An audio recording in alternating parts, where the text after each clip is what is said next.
Just answering questions with WAPTech. The video is going to be about Heche, Alec Baldwin, Halyna Hutchins, Joel Souza, Girl in Room 13, and a movie that's being referred to vaguely as the ST movie. Quote, the guy, Alex B, with an X, shot and killed accidentally on set, also was working on the ST movie, also with her. Now, this is under a video about Heche. Now, the only Alex or Alex B that I could find that's associated with any incident of an accident was shooting on set recently. Okay? If by Alex B you mean Alec Baldwin, and if by her you're referring to Heche, and if by shooting accident you're referring to the Rush shooting, that's where a bullet hit Joel Souza in the shoulder after passing through the chest of Halyna Hutchins, who then died. And except for Heche, none of them were involved in the movie Girl in Room 13. So what is the ST movie you're referring to? None of this seems on topic, and I don't know what this is about. Next. Deaths on sets. Unfortunately, looking up this information either requires you to go through a Wikipedia article and weed through all accidents and then look up the deaths, which is what I did for only 1 decade here. Or you find the real honest-to-goodness statistics and figure out how far apart are the deaths on set.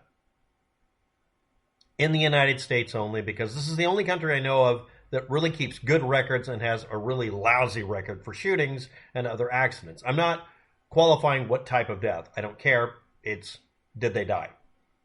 From 1970 to 1980, 60 people died in that decade on record that I could find on movie sets or TV sets on set. That's a death every 60 days.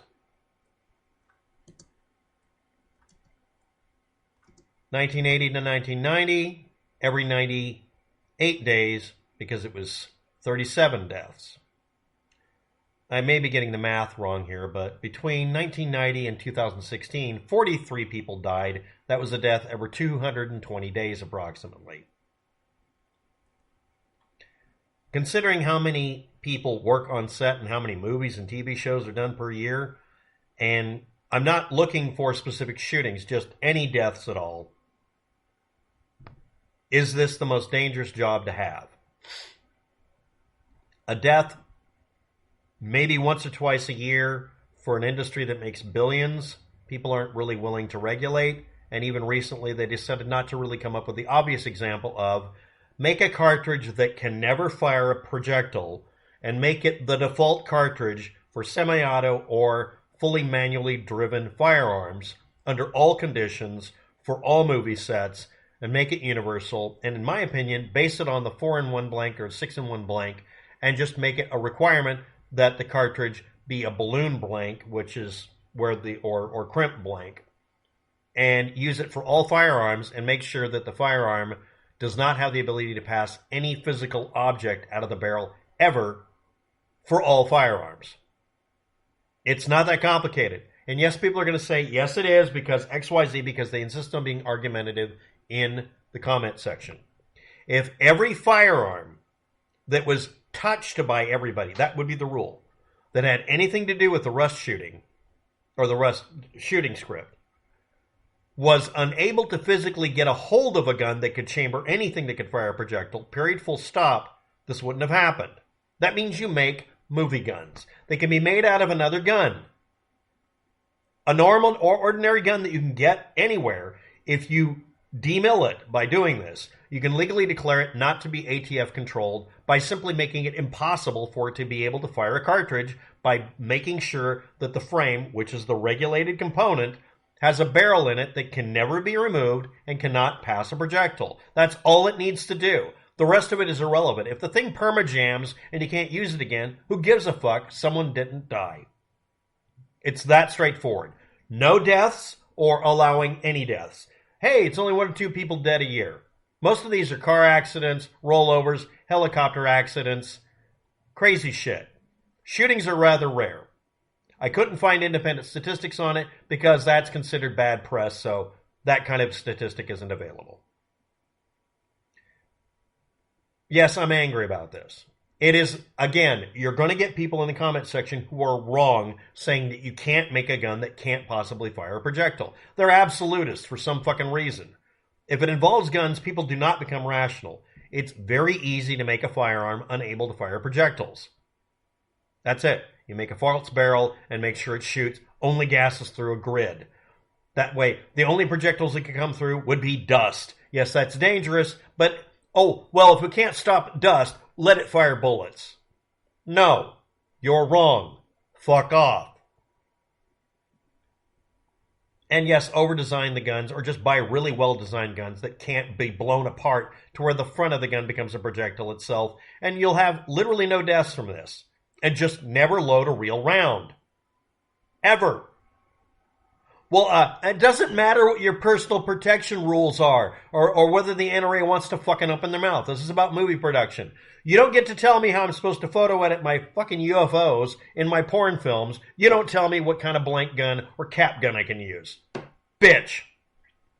Anyway, if anybody knows what the movie ST is, or what this person's talking about, please tell me, because this person's had 24 hours to come back and explain themselves and hasn't.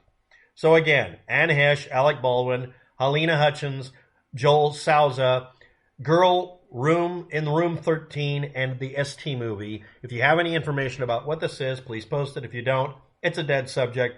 And why was this done? Every time a shooting happens, there's a group of people that do what we call conspiracy theory research. Not conspiracy researching, but conspiracy theory research. A conspiracy researcher looks up, is there a conspiracy? Conspiracy theory researchers look up data to prove there's a conspiracy because they want to have their theory.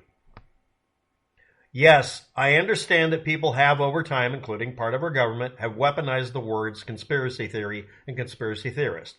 But the expression is very old and originally referred to a person doing research on a theory about a conspiracy rather than it being individuals. And again, I'll restate this. The vast majority of shit that happens on this earth that seems coincidental is. Most of the time, it's not coordinated. Conspiracy researchers look for an end game and a purpose to something, and if they can't find it, they know that it's bullshit. Conspiracy theorists don't care if it makes sense. They want their fucking page views. That's why it's a pejorative these days. And it's appropriate. Conspiracy researcher isn't a conspiracy theorist. You're not allowed to decide your theory has to be important. It has to be research is important. Is a theory showing a conspiracy? If it doesn't show overtly a conspiracy, I know that sounds contradictory, then there wasn't one. And again, the vast majority of shit that happens on this planet, unless it's a declared or overt war or some covert activity by, let's say, drug gangs, the drug cartels or whatever, unless it's something like that that has to be covert, it ends up becoming overt almost all the time. And no, most of the shit in history isn't done by conspiracy theorists discovering it. That's not how history is found. The majority of history is recorded as mundane details, people observing shit. It's like the weather, it just happens. And it's not a conspiracy. Because it almost never is.